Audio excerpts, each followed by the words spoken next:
put them both in the same building, then they can play off of each other in order to,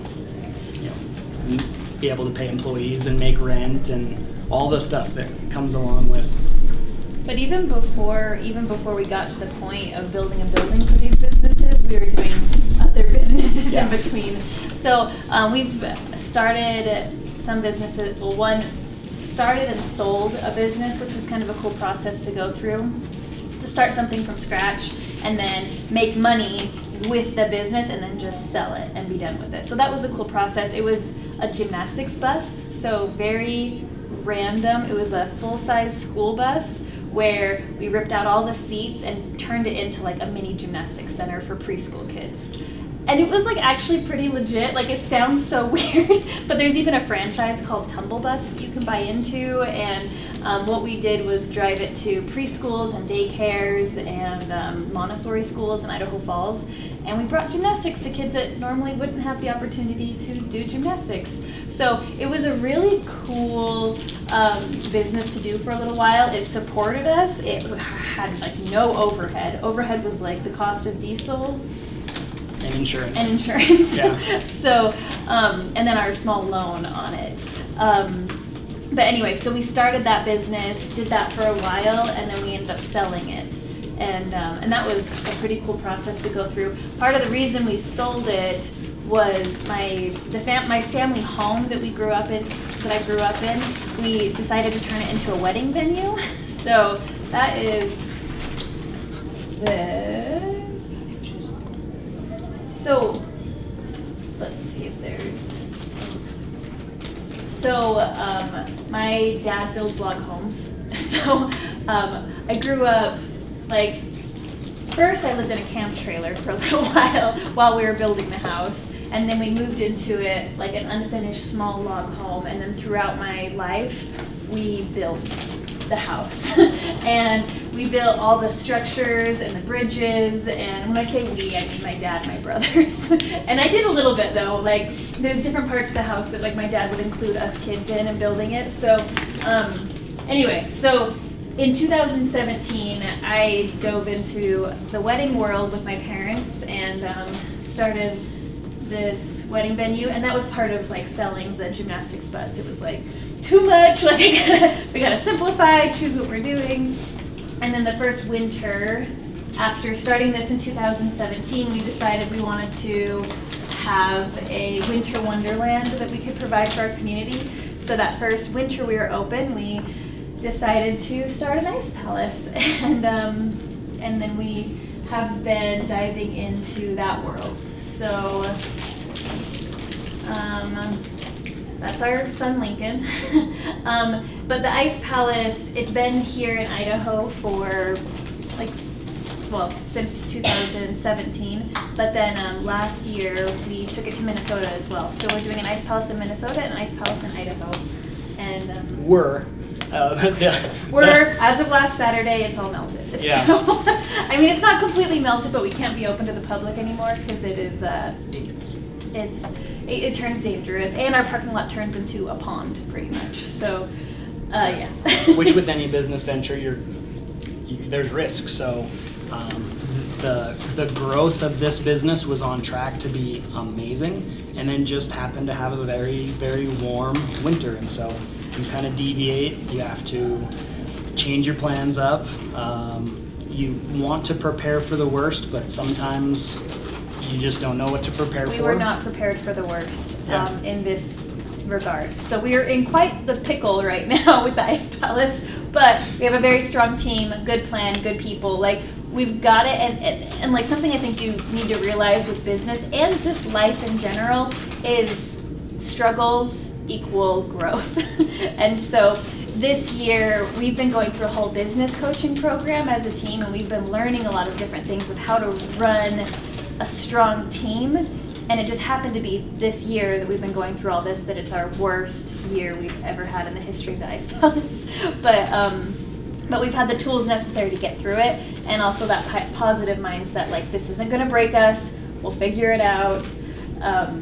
Anyway, so with the Ice Palace and doing all of that, in 2020 is when we built this facility for the gym and let's see.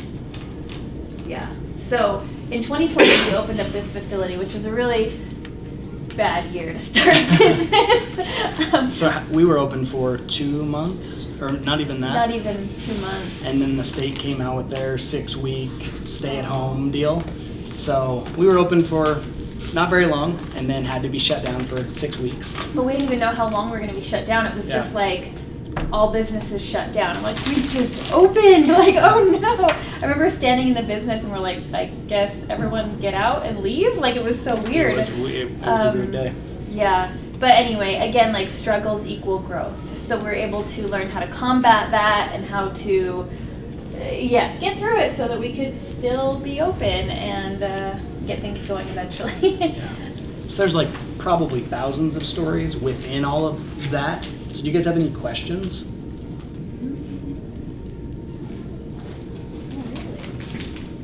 We love the idea of adding value. So, sometimes when you're thinking of, oh, well, what business can I start? Or it just, whatever your goal is with business, if you can think of it in the idea of how can I add value to the world? Like, that's really where you're going to get the best ideas from. And I'm just looking at windows over there, like a window washer. Like, that's actually a very valuable thing. People's windows get dirty, and maybe we don't have the time to clean our own windows. So you start a window washing business, you're now adding value to someone, and it might seem small, and I'd be like, well, it's just washing windows, but it's not just washing windows. Like, that's a really important thing. At the gym, our windows get really dirty, and we don't have time to go clean our windows. So we have someone come and clean our windows for us, and he's really good about it, or good at it, and he's passionate about it. But even the guy that does it, like we've had so many college students approach us about washing our windows at the gym.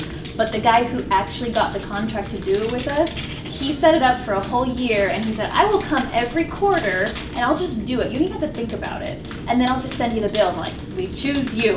Like, so we don't have to call him, we don't have to do anything. Like, if you make it as easy as possible for the person that you're helping, then you'll get the business. As far as like in our experience, make it as easy for the customer as possible.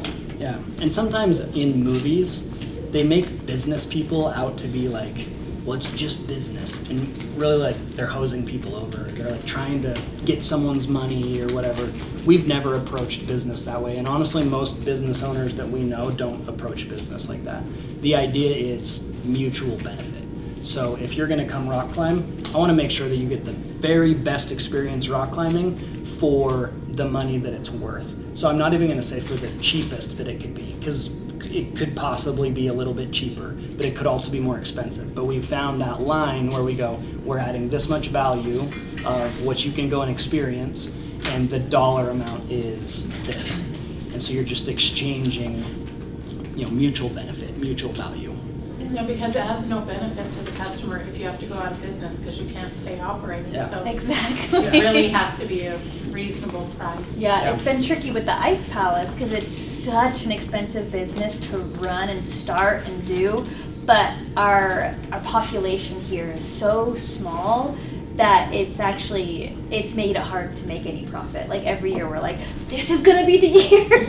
And that was one of the reasons we went to Minnesota, because within an hour there's over 1 million people. Here within an hour you're like 100,000 or 200,000, like hardly any people.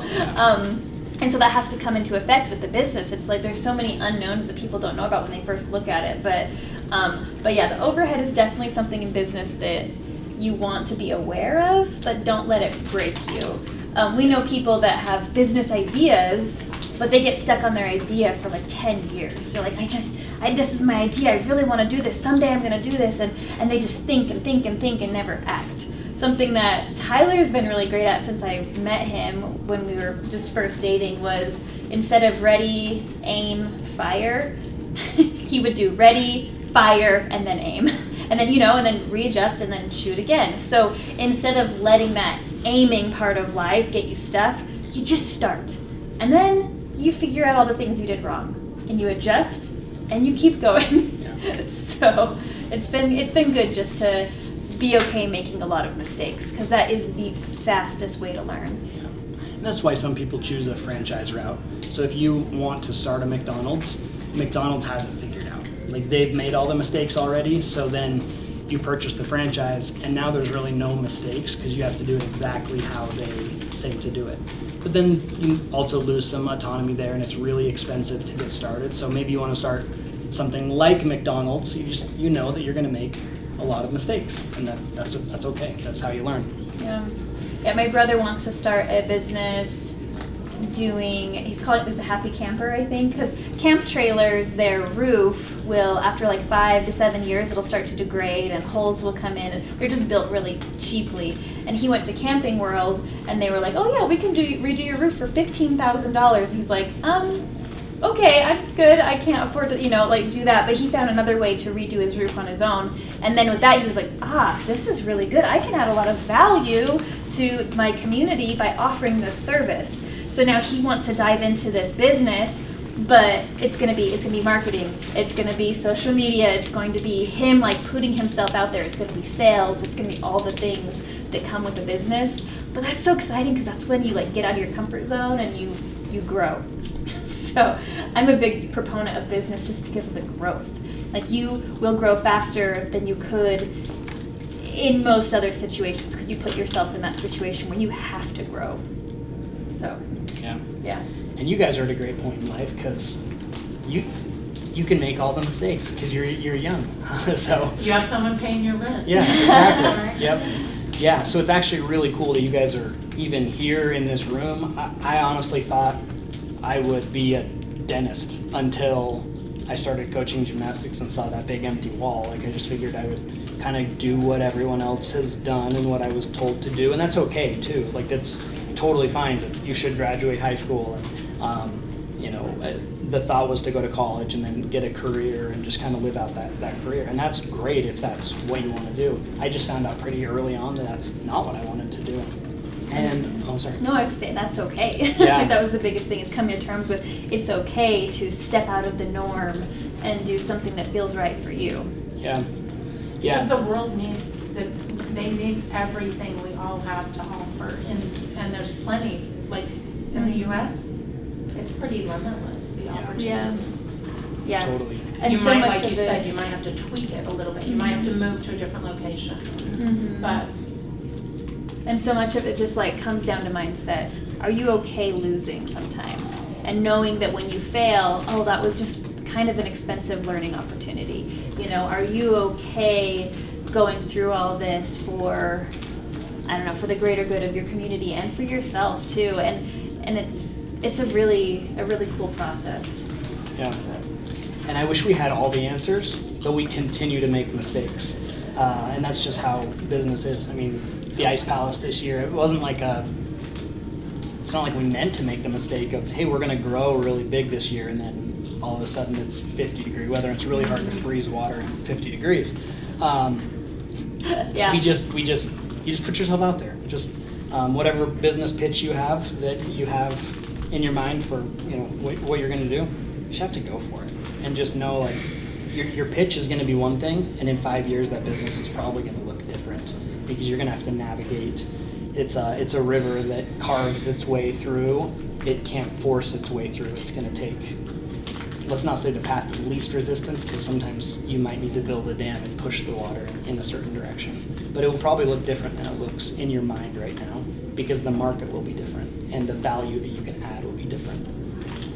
You also turn into a different person. Like how we started, like it's something we've been going through a whole business coaching program called EOS. It's called the Entrepreneurial Operating System, and it gives some verbiage to different types of people. It talks about a visionary, and some people are just visionaries. They just have ideas. They have big ideas, and they want to do it, and they want to start things. And then you have somebody called an implementer, and that implementer is the person that like figures out. They hire the employees, they train the employees, they set up the systems, they do the paperwork, they like implement the ideas. And at the very beginning, he was everything. He was the visionary, and then he was the implementer. But then slowly it shifted. He was visionary and then I was the implementer. And then over the next 15 years, we both turned into visionaries and neither of us are implementers, which is okay because we can hire implementers. So now when we go to start a business, we know that neither of us are going to be the managers of the business. Neither of us are going to be the ones doing all of the work. I mean, okay, that's we are going to be doing the work, but an implementer is the one that maybe will set the meeting dates. They'll put the agenda together and they'll hold people accountable. But anyway, so it's good to know things about yourself too and realize that you're going to change into different people. So it was fun to see that, at least in myself, like, oh, I used to be a really good implementer and now I'm not anymore, but I'm a really great visionary as well. Like I have the big ideas and then we can hire good implementers.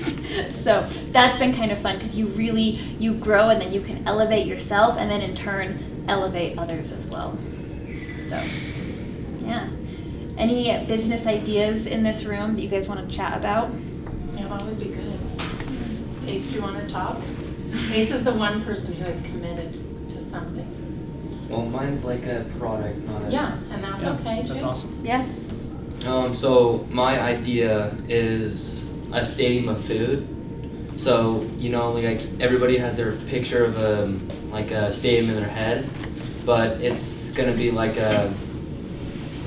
So the idea started when my uncle and his son, they created a particle board stadium of food. And it was like a 3 foot by like 3.5 foot rectangle, but it was made out of particle board and it was really fun, but like you can't put like food on particle board because then it just gets really messy. So we had to cover it in tinfoil every time. And so that just took hours of work to prepare it for like the Super Bowl games because we always had family over. So we would have to do all that prep for it. And it's so big because it's also tall too, that it's just so hard to store. So we always had to make space and stuff. So my idea is like that, like same thing, but like a compactable version. Cool. And make it out of plastic so you can just put the food right on it and then it's easy to clean because plastic's easier to clean than particle board or wood or stuff like that. So then it compacts into like a tight box that's easier to fit in anywhere instead of a massive thing that you have to fit somewhere. It's kind of like food safe Legos. Yeah. That you build the stadium and then you put the food in it. Yeah. Yeah, that's really cool. A really cool looking display for food and Yeah. easy to grab. And then I also want it customizable, so you can customize plastics, so then it can have like the BYU logo on it. Yeah.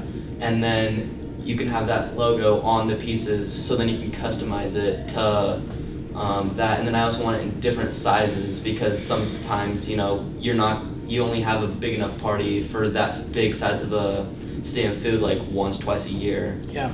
So different sizes would also reach out to more people. And it's good when you have a product to have multiple versions of the product as well, so that when people go to your website, they have a choice. You know, my dad actually came up with a product for aquariums that he invented, and he went from that whole process of like designing it on paper, getting a patent for it, like paying the hundreds of thousands of dollars to get it designed and built, and then taking it to pet stores and trying to get it sold at pet stores.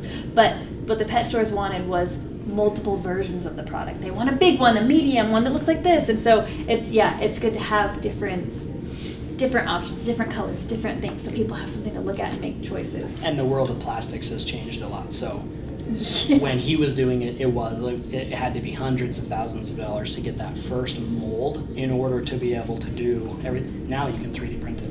So, you know, you could find someone that knows like C++ or whatever, you know, the different coding and figure out 3D printing and then find a commercial 3D printer and you could just start kicking them out next week. So. And there are a couple people in town who do that for like those temple gifts. McGarry is one of them. Yeah. My son has a 3D printer that he can run all the time. He bought this thing at a surplus store that he wanted. It was like a toolbox, you know, or a parts box.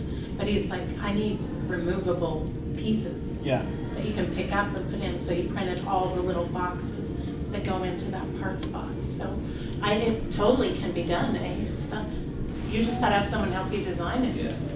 I'm 3D printing just business card holders right now as we speak. It's happening in our house. So it's a cool world. That's a really great idea. And it's also niche.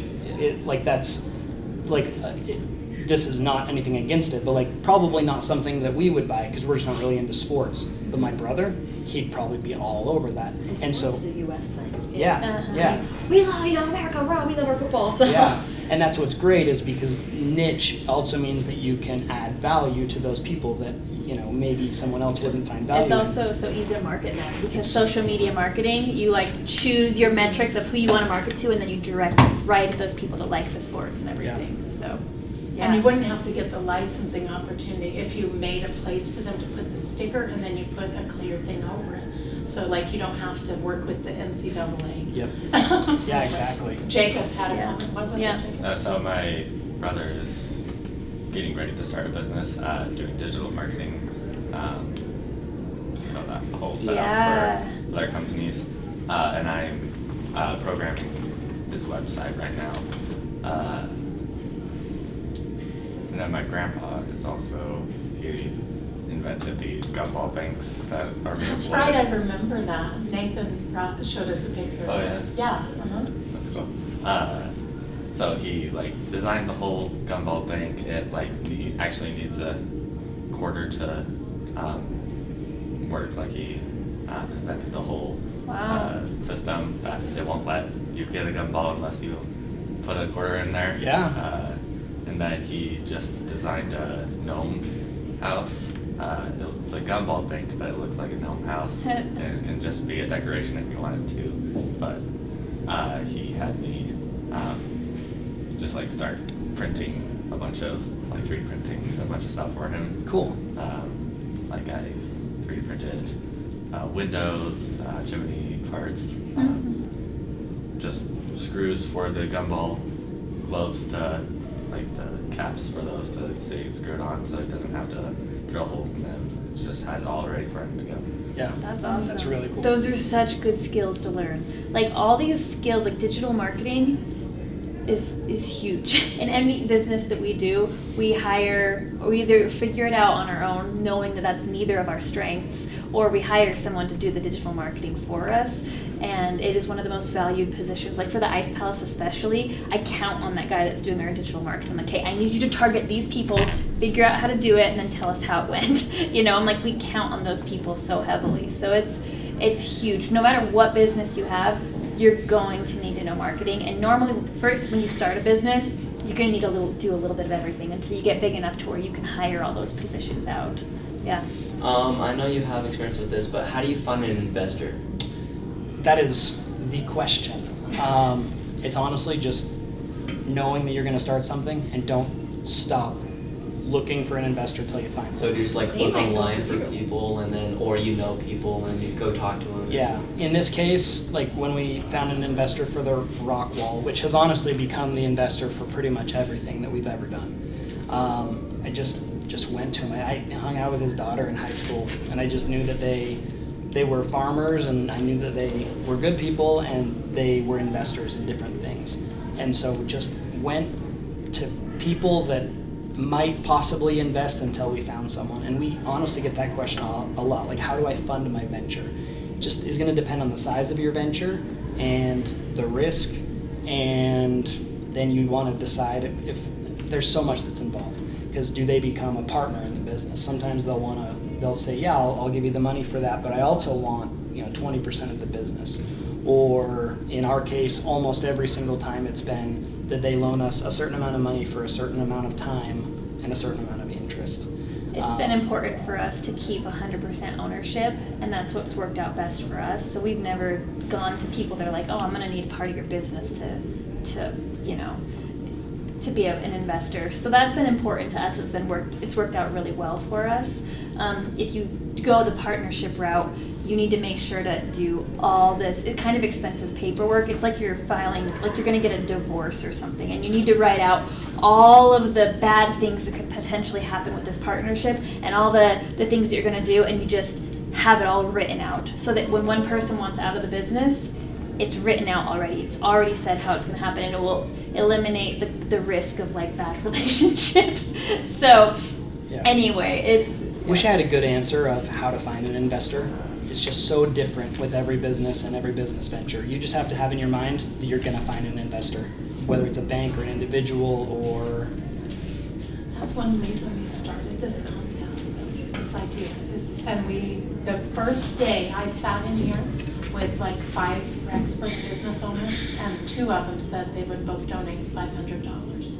And so there are 2 $500 prizes right out there for you to have some startup money. Cool. And if we only have, if we only get 2 $500 donations, and we have 2 people in the contest, Yeah. they get those. Yeah. And so we want to help you.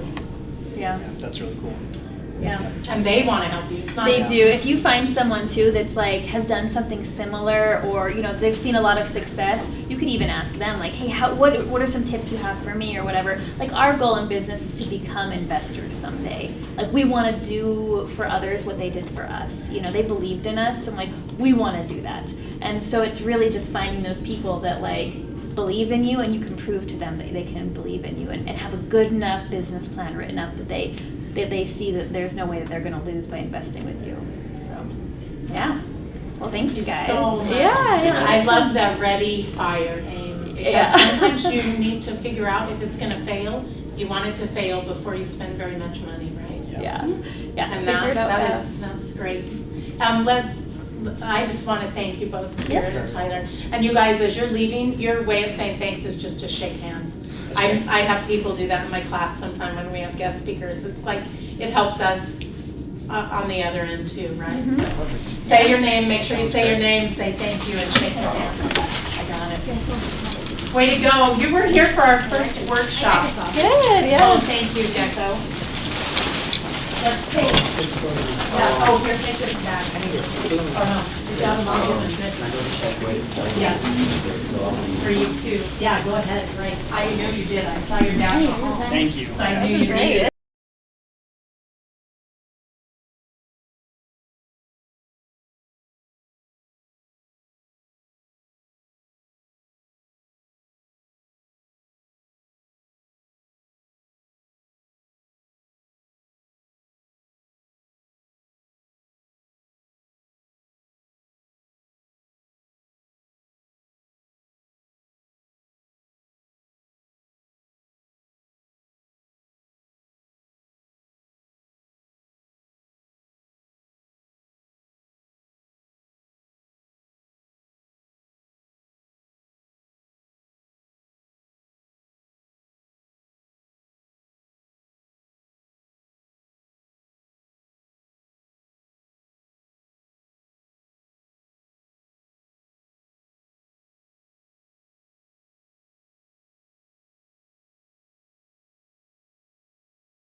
5 of the Idaho Aviation